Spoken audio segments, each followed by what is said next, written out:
स्वतंत्रता दिवस की आप सभी को न्यूज़ 29 इंडिया की ओर से हार्दिक हार्दिक बधाई और शुभकामनाएं।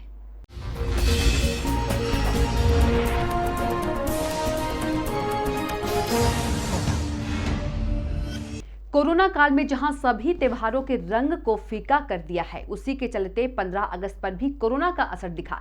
बीजेपी कार्यालय पर 15 अगस्त को सोशल डिस्टेंसिंग के साथ मनाया गया। राष्ट्रीय महासचिव कैलाश विजयवर्गीय और नगर अध्यक्ष गौरव रणदीवे द्वारा तिरंगा फहराया गया। इस अवसर पर बीजेपी विधायक और पदाधिकारी भी मौजूद रहे। वहीं इस अवसर पर महासचिव कैलाश विजयवर्गीय ने कहा कि हर साल की तरह इस साल भी लोगों में उत्साह है। कोविड-19 में भी लोगों का जोश कम नहीं है। यह बात सही है कि स्वतंत्रता दिवस पर कोविड-19 थोड़ा सा हावी है, लेकिन उत्साह पर कोई फर्क नहीं है। लोग बहुत उत्साह के साथ मना रहे हैं और जो उसके पैरामीटर और प्रोटोकॉल है उसका पालन करके मना रहे हैं। मुझे इस बात की बहुत प्रसन्नता है कि देश के प्रधानमंत्री जी ने आज लाल किला पर झंडा वंदन करके देश की जनता से आह्वान किया है कि आज फिर एक बार देश को आत्मनिर्भर भारत बनाने का संकल्प ले। मैं समझता हूं कि यह बहुत जरूरी है कि हम सब आत्मनिर्भर भारत का संकल्प लेकर इस दिशा में आगे बढ़े। आज के दिन इस बात की शपथ ले। वहीं उपचुनाव को लेकर कहा कि चुनाव तो चुनाव होता है। चुनाव की जो प्रक्रिया होती है, जिस प्रकार हल्दी लगाना पड़ती है, दूल्हे को मंडप में पूजन होता है, वैसे ही चुनाव की भी प्रक्रिया होती है और इन सब प्रक्रिया में कार्यकर्ता लगे हुए हैं। वहीं कोरोना के चलते अब मैन टू मैन संपर्क करना पड़ेगा, क्योंकि बड़ी सभाएं नहीं हो सकती, वर्कशॉप नहीं हो सकती। इन सब परिस्थितियों में कोविड-19 के सारे प्रोटोकॉल का पालन करते हुए चुनाव लड़ेंगे। वहीं पश्चिम बंगाल को लेकर कहा कि पश्चिम बंगाल की सरकार पूरी तरह फेल हो चुकी है। विशेषकर कोविड-19 और पिछले दिनों जो तूफान आया, दोनों में नागरिकों की सहायता करने में असफल रही, सेवाएं देने में असफल रही। कुल मिलाकर अराजकता स्वास्थ्य विभाग में बनी हुई है। लोगों का आत्मविश्वास कम हो गया है और इसलिए कोरोना से कम डेथ हो रही है और डर से ज्यादा डेथ हो रही है, क्योंकि सरकार उनकी कुछ नहीं कर पा रही है। लोगों को ऐसा लगता है कि मुझे अगर कोरोना होगा तो मैं बच नहीं पाऊंगा। इस तरह के कारण लोग बहुत मर रहे हैं। कुल मिलाकर सरकार फेल है। साथ ही कहा कि केंद्र सरकार तो मदद कर रही है। वहीं बेंगलोर में हुई हिंसा को लेकर कहा कि उस पर कर्नाटक सरकार जांच कर रही है। यह हमारे हिसाब से बहुत गंभीर विषय है।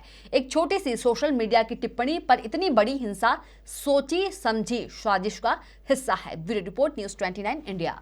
देखिए, लोगों का जोश कम नहीं है। ये बात सही है कि स्वतंत्रता दिवस के ऊपर कोविड-19 थोड़ा सा हावी है, पर लोगों के उत्साह पर कहीं कोई फर्क नहीं है। लोग बहुत उत्साह के साथ मना रहे हैं और जो उसके पैरामीटर है, जो उसका प्रोटोकॉल है, सब उसका पालन करके मना रहे हैं। मुझे इस बात की बहुत प्रसन्नता है कि देश के प्रधानमंत्री जी ने भी आज लाल किले की प्राचीर पर जिस तरीके से झंडा वंदन करके देश की जनता से आह्वान किया कि एक बार फिर से आत्मनिर्भर भारत के बारे में संकल्प लें।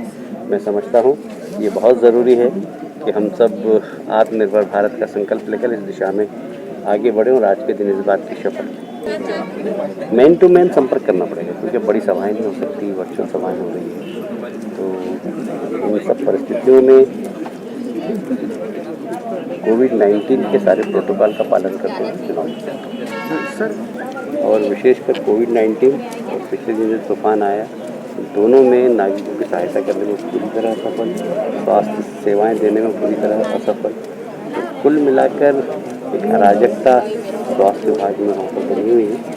लोगों का आत्मविश्वास कम हो गया और इसलिए लोग कोरोना से कम डेथ हो रही है, लोग डर से ज़्यादा उनकी डेथ हो रही है, क्योंकि सरकार कुछ कर नहीं पा रही है और लोगों को ऐसा लगता है कि मुझे करना होगा तो मैं बच नहीं पाऊंगा। इस डर के कारण लोग बहुत मर रहे हैं। कुल मिलाकर सरकार फेल। तो आप देखते रहिए न्यूज़ 29 इंडिया, एक देश सारे प्रदेश।